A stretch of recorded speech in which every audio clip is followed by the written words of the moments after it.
이 시간 하나님께서 우리에게 주시는 말씀은 사무엘하 18장 31절부터 33절까지 말씀입니다. 구약성경 495면입니다. 사무엘하 18장 31절부터 33절까지의 말씀, 제가 말씀을 봉독해 드리겠습니다. 구스 사람이 이르러 말하되 내 주 왕께 아랠 소식이 있나이다. 여호와께서 오늘 왕을 대적하던 모든 원수를 갚으셨나이다 하니, 왕이 구스 사람에게 묻되 젊은 압살롬은 어디 잘 있느냐? 굽스 사람이 대답하되 내 주 왕의 원수와 일어나서 왕을 대적하는 자들은 다 그 청년과 같이 되기를 원하나이다 하니, 왕의 마음이 심히 아파 문 위층으로 올라가서 우니라. 그가 올라갈 때에 말하기를 내 아들 압살롬아, 내 아들 압살롬아, 차라리 내가 너를 대신하여 죽었다면 압살롬 내 아들아 하였더라. 아멘. 말씀을 생각하면서 한번 따라하겠습니다. 부모님을 생각하는 추석 명절을 보내겠습니다. 아멘. 내일은 한국 고유 명절인 추석 명절입니다. 이번 추석 한가히 풍성한 이 계절에 주님 안에서 온 가족이 더 사랑과 행복과 은혜가 넘치게 되기를 축복드립니다. 특별히 저는 추석 명절을 맞이하면서 부모님을 생각해 보았습니다. 요즘은 명절이 되어도 자식들이 부모님을 꼭 찾아 뵈어야 한다는 마음이 점점 줄어드는 것 같습니다. 부모님께서는 대개 이렇게 말씀하시죠. 거리도 먼데 번거롭게 올 거 없다. 너희들끼리 잘 살고 잘 지내면 된다. 이렇게 말씀하십니다. 또 너희 살기도 어려운데 용돈도 보내지 말고 선물도 괜찮다. 내가 더 못해줘서 미안하다. 이렇게 말씀하기도 하죠. 하지만 여러분, 성도들은 부모님들의 마음으로 우리가 효도할 수 있어야 될 줄 압니다. 전통적으로 이스라엘은 1년에 꼭 3번 이상을 명절에 가족들이 모이게 되어 있습니다. 그러면 꼭 하나님께 예배드리고 가족 간에도 음식을 나누고 화목을 나누며 부모님과 함께 절기를 보내는 풍습이 있었습니다. 하나님은 십계명 중에서도 하늘의 계명 이 4가지를 주시고 땅의 계명 6가지를 주셨죠. 이 땅의 계명 6가지 중에 제일 큰 계명인 5계명이 바로 부모님께 효도하라. 그러면 땅에서도 잘 되고 장수하리라. 약속 있는 첫 계명을 주신 것이죠. 우리는 분명히 부모님의 사랑을 다 갚을 수는 없습니다. 부모님들도 자식들에게 무엇을 바라기보다는 정말 자기들끼리 잘 살고 잘 지내면 정말 고마울 뿐입니다. 다만 명절 기간만이라도 부모님께 효성을 다하며 부모님께 기쁨을 돌릴 수 있어야 되지 않겠습니까? 본문은 약 3000년 전 이스라엘의 2대 왕인 다윗 왕 가정에서 일어난 일입니다. 다윗은 하나님의 마음에 합한 자라 할 정도로 그의 신앙이 출중하고 모든 분야에서 이스라엘의 전무후무한 그런 훌륭한 왕으로 지금도 추앙받고 있습니다. 이스라엘은 정말 그 당시에 가장 흥왕하였는데요. 그러다 보니까 당시에 고대 건동 지역의 다른 왕들처럼 다윗도 많은 후궁을 두었고 더불어 자녀가 약 한 29명 정도 그렇게 있었습니다. 그 결과로 왕자들 간의 권력 다툼이 끊이지 않게 되었습니다. 다윗에게 암논이라는 첫째 아들이 있었는데 이 암논은 이 셋째 아들 압살롬의 여동생 다말을 범하는 악행을 저질렀습니다. 이복 동생을, 여자 동생을 범한 것이죠. 이 사건이 계기가 되어서 다말의 친오빠인 압살롬은 이복 형인 암논을 살해하게 됩니다. 살인 후에 아들 압살롬은 진노하는 아버지 다윗왕을 피해서 외가인 거술 지역인 이 달메 왕에게 도망을 칩니다.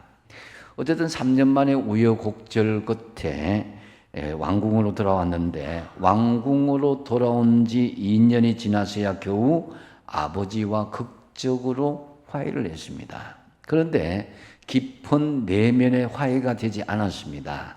그저 표면적인 화해를 하다 보니까 부자 간의 마음에 깊숙이 새겨진 불신과 미움의 고랑은 여간에서 그것이 메워지지 않았습니다. 결국 압살롬은 아버지와 화해한 지 4년 만에 반란을 일으키게 되죠.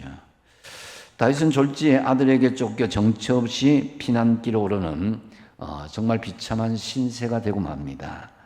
게다가 반역자 아들 압살롬은 백주대나대 아버지 다윗 왕의 후궁들과 함께 백성들 앞에서 보는 앞에서 동침하는 전대미문의 반인륜적인 폐륜을 저질렀습니다. 그러니 다윗은 말할 수 없는 수치를 사람들에게 그 아들 압살롬을 통하여서 당하게 된 거죠. 다윗은 차마 자기 아들과 그 무리를 대적하여서 싸울 수가 없어서 왕궁을 떠나서 무작정 맨발로 도망을 치게 됩니다. 마침내 반란자 압살롬은 도망하다가 나뭇가지에 목이 걸렸는데 다윗의 장수들이 찌른 창에 맞아서 죽음을 당하게 되죠. 압살롬의 난은 평정되었고 이제 모든 상황은 종료가 되었습니다. 그런데 아들 압살롬이 죽었다는 소식을 들은 아버지 다윗은 너무나 마음이 아파서 성문로에 올라가서 대성통곡을 하게 됩니다. 그것이 오늘 본문 33절 말씀에서 그것을 다윗의 울음소리를 들을 수가 있습니다. 내 아들 압살롬아, 내 아들 압살롬아, 차라리 내가 너를 대신하여 죽었다면 압살롬, 내 아들아, 내 아들아. 다윗이 아들을 향한 그 통곡 소리가 이 구절 하나에서 들려오는 것 같습니다. 참으로 자신을 죽이고 왕위를 찬탈하려고 했던 아들, 자신에게 씻을 수 없는 수치를 주었던 아들이었음에도 불구하고 아들 압살롬에 대해 이러한 슬픔을 토로하는 것이 바로 다윗이 압살롬의 아버지요 압살롬의 부모였기 때문입니다. 여러분, 우리는 살면서 부모님의 마음을 다 아프게 한 사람들입니다. 물론 부모님의 마음을 거역하고 큰 말썽을 피우고 반항하고 가출을 하신 분들은 당연히 부모님의 마음을 아프게 하였다고 할 수 있겠죠. 그런데 꼭 그렇게 말썽을 피우지 않아도 내 몸이 아파서 또 부모님의 마음을 아프게 하고 하는 일들이 어려움을 당하면서 부모님의 마음을 아프게 하고 아니면 생각지도 못한 경제적인 어려움을 당하면서 부모님의 마음을 곤란하게 하고 가정을 잘 꾸려가지 못하면서 부모님의 마음을 다 아프게 하지 않았습니까? 우리는 그런 사람들입니다. 이런 일을 자식들이 겪게 되면은 부모님의 마음은 갑절이나 아파오는 것이 사실입니다. 그렇다면 이 추석 명절에 우리가 부모님을 생각한다면 우리가 어떻게 해야 되겠습니까? 먼저는 부모님을 마음으로 이해하고 품을 수 있어야 될 것입니다. 세상 모든 부모는 자식과 대화하고 싶어 합니다. 자식이 어떻게 사는지, 무슨 생각을 하는지, 무슨 고민이 있는지, 어떤 일을 하는지를 알고 싶어 합니다. 대개 자녀들은 초등학교 때까지만 해도 말을 좀 하는데 중고등학교만 들어가면 말을 잘 하지 않습니다. 말을 붙이려고 하면은 문을 쾅 닫고 엄마 아빠는 몰라도 돼요 하고 딱 들어가죠. 다행히도 사춘기를 잘 지나고 부모님과의 대화의 관계가 열려지면 좋은데 그런 관계가 그냥 대학 가고 취직해서 그냥 유지되어 버리고 그 대화가 그렇게 단절되게 살아가는, 단절되었다기보다는 형식적으로 살아가는 부자간의 그런 모습들이 이어지고 되는 것입니다. 그래서 여러분 이번 명절에 부모님과 마음의 대화를 좀 길게 나눴으면 좋겠습니다. 잠깐 왔다가 들르는 시간보다도 깊은 대화를 할 수 있어야 되겠습니다. 물론 요즘 젊은 이 부모님들은 집에서 오지 말고 밖에서 만났으면 좋겠다 이렇게 하지만은 그래도 어느 장소이든지 마음의 대화는 좀 나눴으면 좋겠다 하는 것이 제 마음입니다. 우리는 부모님의 사랑을 너무 늦게 깨닫습니다. 부모님께서 돌아가신 후 아니면은 부모님께서 갑작스럽게 큰 병이 올 때 아차 싶어서 내가 부모님께 너무나 무관심하고 소홀했구나. 그것을 늦게 깨닫는 경우가 참 많더라는 것입니다. 우리 교인 중에서도 부모님께서 갑자기 큰 병이 오셔서 지금 효성을 다하는 경우가 참 많습니다. 그 비슷한 예로 제가 짧은 글을 하나 읽어드리겠습니다. 이 글의 제목은 엄마의 위암 판정 소식을 듣고입니다. 아마 연세되신 어머님이 갑작스럽게 위암이 들었나 봅니다. 이 글은 서울여대 사랑의 엽서 공모전에서 대상작을 했던 내용이기도 합니다. 제가 잠시 읽어드리겠습니다. 나에게 티클 하나 주지 않은 거린들이 내게 손을 내밀 때면 불쌍하다고 생각했습니다. 그러나 나에게 전부를 준 어머니가 불쌍하다고 생각해 본 적은 없습니다. 나한테 밥 한 번 사준 친구들과 선배들은 고마웠습니다. 답례하고 싶어서 불러냅니다. 그러나 날 위해 밥을 짓고 밤늦게까지 기다리는 어머님께 감사하다고 생각해 본 적은 없습니다. 실제로 존재하지도 않는 드라마 속 배우들 가정사에 그들을 대신하여 눈물을 흘렸습니다. 그러나 일상에 지치고 힘든 어머니를 위해서 진심으로 눈물을 흘려본 적이 없습니다. 골방에 누워 아파하던 어머니 걱정은 제대로 한 번도 해본 적이 없습니다. 친구의 애인에게는 사소한 잘못 하나 해도 미안하다고 사과하고 용서를 구합니다. 그러나 어머니에게는 잘못을 셀 수 없이 많아도 용서를 구하지 않았습니다. 죄송합니다. 죄송합니다. 이제야 알게 되어서 죄송합니다. 아직도 너무나 많은 것을 알지 못해서 죄송합니다.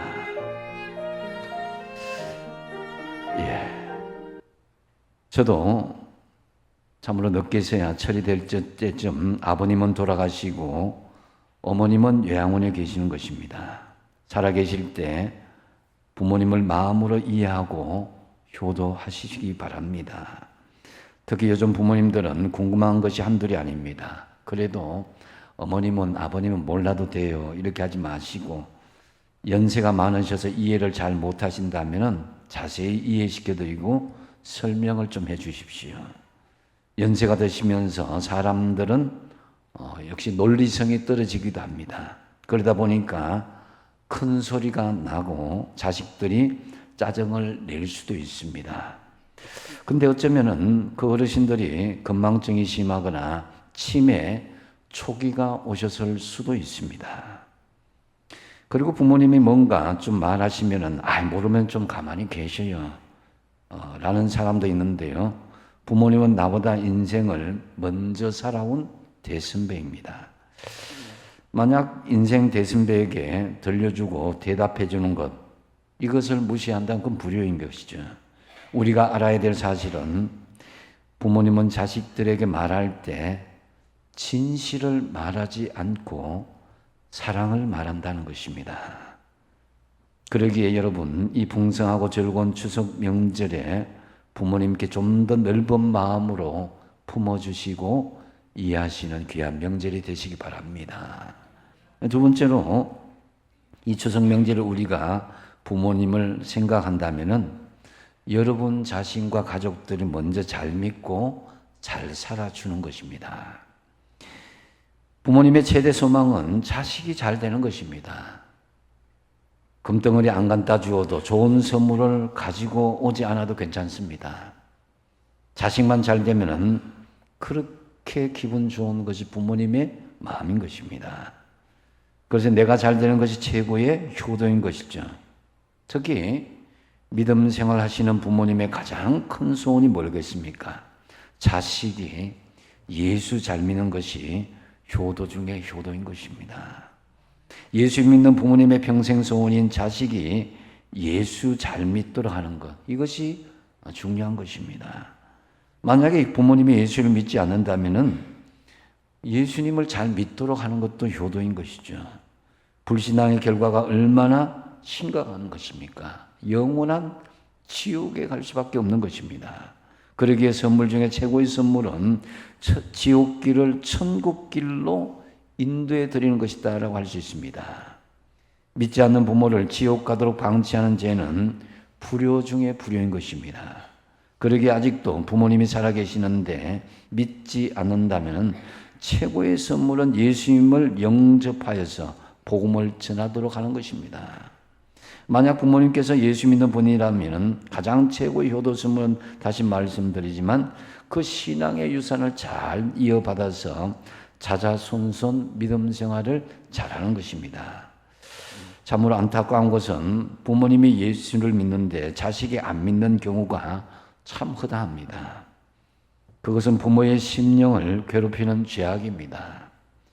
그러나 반대로 자식이 예수 안에서 믿음의 복을 누리는 것은 부모에게 큰 기쁨이고 효도인 것입니다. 여러분의 부모님이 천국에 계시다가 여러분 천국에 들어오게 됐고 면류관을 쓴다면 그보다 큰 효도가 어디 있겠습니까? 하지만 부모는 천국에 있는데 자식은 마귀에게 걸려 지옥에 간다면 그 고통은 얼마나 더하겠습니까? 아직 여러분이 예수 잘 믿고 먼저 예수를 여러분이 잘 믿고 그리고 믿지 않는 부모님을 지옥 가도록 방치하지 마십시오. 룻의 시어머니 나오미는 엘리멜렉과 결혼하여서 아들 둘 낳고 행복한 결혼 생활을 잘 하였습니다. 그러다가 고향에 흉년이 들어서 네 식구는 이방 땅, 이 모압 땅으로 이민을 갔습니다. 근데 이민 가자마자 남편이 세상을 떠났습니다. 나오미는 남편이 이 세상 없는 동안 그래도 두 아들은 결혼시켜서 두 며느리를 맞이했습니다. 그런데 10년가량 시간이 흐른 후에 두 아들도 그만 죽고 말았습니다. 그래서 세 과부만 남은 가정이 되었습니다. 이에 시어머니 나오미는 고향으로 돌아가기 전에 두 며느리에게 말을 하죠. 이제 같이 우리 이방 땅으로 가보았자 여자들끼리 3명 고생만 심할 터인지 각자 알아서 너희들 집으로 돌아가라. 이에 둘째 자부 오르바는 시므에게 입을 맞추고 돌아가죠. 하지만 룻은 어머니를 따라갑니다. 시어머니는 룻에게 오르바처럼 가라고 강요하지만 그러나 룻이 이렇게 말합니다. 룻기 1장 16절 17절 내게 어머니를 떠나며 어머니를 따르지 말고 돌아가라 강권하지 마옵소서. 어머니께서 가신 곳에 나도 가고 어머니께서 머무르시는 곳에 나도 머물겠나이다. 어머니의 백성이 나의 백성이 되고 어머니의 하나님이 나의 하나님이 되시리니 어머니께서 죽으시는 곳에서 나도 죽어 거기 묻힐 것이라. 만일 내가 죽는 일 외에 어머니를 떠나면 여호와께서 내게 벌을 내리시고 더 내리시기를 원하나이다.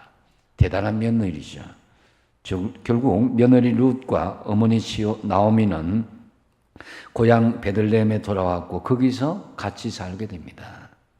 이 하나님은 모압 여인 룻에게 은혜를 베푸셔서 시어머니의 도움으로 그 지방의 유력한 가문의 남자인 보아스를 만나서 성공한 가문으로 시집가는 축복을 받게 됩니다.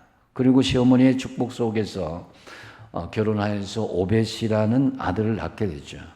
놀라운 사실은 오벳은 이 다윗 왕의 친할아버지입니다.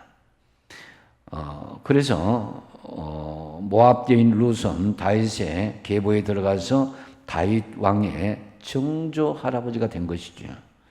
아울러 예수님의 족보에 룻의 이름이 기록되는 최고의 명예를 안게 되었습니다. 며느리 자신이 잘 되니까 시어머니 나오미도 덩달아 잘 되는 복을 받았습니다. 그러므로 우리가 하나님을 잘 믿고 잘 되는 것이 최대의 효도입니다. 따라하겠습니다. 내가 하나님을 잘 믿고 잘 되는 것이 최고의 효도다. 아멘. 예. 또 이 추석 명절에 우리가 부모님을 생각한다면은 부모님의 품위를 세워 드릴 수 있어야 됩니다. 부모님은 분명히 연세가 들고 시간이 지나가면은 옛날의 기억이나 옛날의 체력이나 옛날의 통찰력이 점점 약해질 수밖에 없습니다.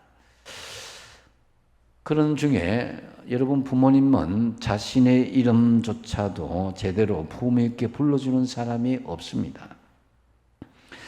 부모님의 품위를 세워주도록 여러분 자식들이 노력하십시오. 부모는 주고 또 주면서 우리를 길러주셨습니다. 그렇기 때문에 우리는 부모님께 아낌없이 드릴 수 있어야 되죠. 물론 우리가 자식에게 주는 것만큼 부모에게 드릴 수는 없습니다. 냉정하게 따져서. 그럼에도 우리는 여러분 부모님을 잘 품위 있게 섬겨야 되는데 돈 많은 부모님을 섬기는 것은 생각보다는 그래도 여유가 있습니다. 받을 것이 있는 부모님, 무엇인가 따라가면 건질 것이 있는 부모님을 따라가면 어느 정도는 효도가 가능합니다. 그러나 얻을 것이 없는 가난한 부모님을 따라간다는 것은 그리 간단한 일은 아닙니다. 도와줄 수 없는 데다가 또 육신적으로 연약하다면 더더욱 그렇습니다. 하지만 룻은 달랐습니다. 베들레헴에 돌아서는 이삭을 주어서 그것을 몽땅 어머님께 다 드렸습니다. 시어머니와 며느리라는 것이 편안한 관계는 아니지만은 시어머님께 모든 것을 들었습니다. 자기가 기대할 수도 없고 받을 수도 없었음에도 시어머니를 따라가며 아낌없이 드리기만 하였습니다. 이것이 효도의 모범입니다. 부모님들은 여러분 특히 뭔가가 있어야 품위가 따릅니다. 그리고 부모님의 품위를 세워드리는 중요한 한 가지가 있습니다. 뭐니 해도 머니가 중요합니다. 노인네가 무슨 돈이 필요하냐고 물질이 뭐 필요하냐고 그럴 수 있지만 그것이 알고 보면 다 여러분 자식들 손주들 손으로 다 들어갑니다. 그래도 여러분 불효 중에 하나가 뭐 어른들이 돈이 있을 때 있냐 이렇게 생각해서는 안 됩니다. 여러분 이 물질은 부모님의 품위를 높여주는데 중요한 통로고 가지입니다. 돈이 있어야 복지관에 가서도 노인정에서도 큰 소리 칠 수가 있습니다. 그렇게 매월 일정한 액수의 용돈을 드리면 더 좋고 그렇지 않더라도 형편이 닿는다면 여러분의 형편에 따라서 필요한 부분을 드릴 수 있어야 됩니다. 그것은 용돈이라기보다는 부모님의 품위 유지비와 같은 것입니다. 말만 하는 것 이것이 효도가 아닙니다. 부모님 사시는데 돈 때문에 자존심 상하지 않도록 궁색하지 않도록 여러분들이 품위를 유지시켜 드리는 것 굉장히 중요합니다. 자식들은 부모에게 돈을 요구할 수 있어도 부모는 자식들에게 함부로 돈을 요구할 수 없습니다. 그렇기 때문에 특별히 아들들은 솔선수범하여서 처가댁을 잘 챙겨주시고 며느리들은 시부모님을 잘 챙겨주십시오. 반대로 하지 마시고. 마음에 감동이 있어서 인터넷 글을 한 가지 더 소개합니다. 사랑합니다. 어머니 아버지라는 내용입니다. 제가 읽어드리겠습니다. 우리 어머니는 엄마가 보고 싶지 않은 줄 알았습니다. 어머니는 첫사랑이 없는 줄 알았습니다. 어머니는 친구가 한 사람도 없는 줄 알았습니다. 어머니의 몸은 절대 아프지 않는 어떤 특별한 몸인 줄 알았습니다. 어머니는 어렸을 때부터 아무 꿈도 품은 적이 없는 줄 알았습니다. 어머니는 새벽에 일찍 일어나고 늦게 잠드는 것을 좋아하시는 줄 알았습니다. 어머니는 특별히 좋아하는 음식이 없는 줄 알았습니다. 어머니는 짧은 파마머리만 좋아하신 줄 알았습니다. 어머니는 얼굴이 고와지고 몸매가 날씬해지는 것에는 전혀 관심이 없으신 줄 알았습니다. 어머니는 언제까지나 우리 곁에 계실 줄만 알았습니다. 우리 아버지는 단 하루라도 쉬는 것을 좋아하지 않은 줄 알았습니다. 아버지는 웃는 걸 모르신 줄 알았습니다.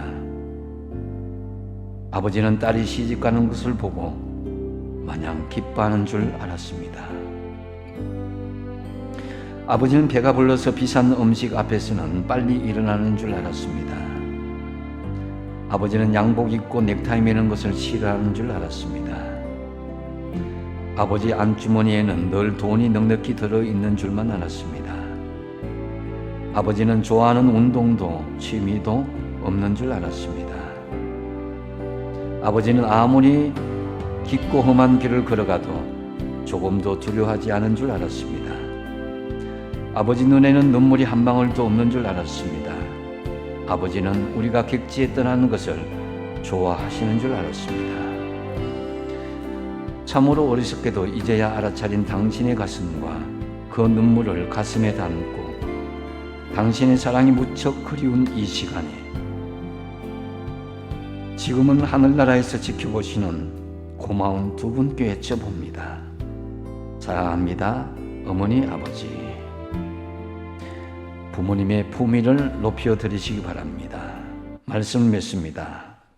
이 풍성하고 즐겁고 행복한 추석을 맞이하면서 여러분 부모님을 깊이 생각한다면 이렇게 하십시오. 첫 번째 뭐라 그러겠습니까? 부모님을 마음으로 이해해 드리십시오. 두 번째로 여러분들이 예수님, 하나님을 잘 믿고 잘 살아가십시오. 특별히 믿지 않는 부모님이 계시다면 정중하게 복음을 전해 드리십시오. 그리고 부모님의 품위를 세워 드리십시오. 말로 품위를 세워 드리고 물질로 그 품위를 세워 드리십시오. 그래야 해서 저와 여러분 어떤 해보다도 풍성하고 은혜로운 추석 명절을 보내시기 바랍니다. 기도하겠습니다.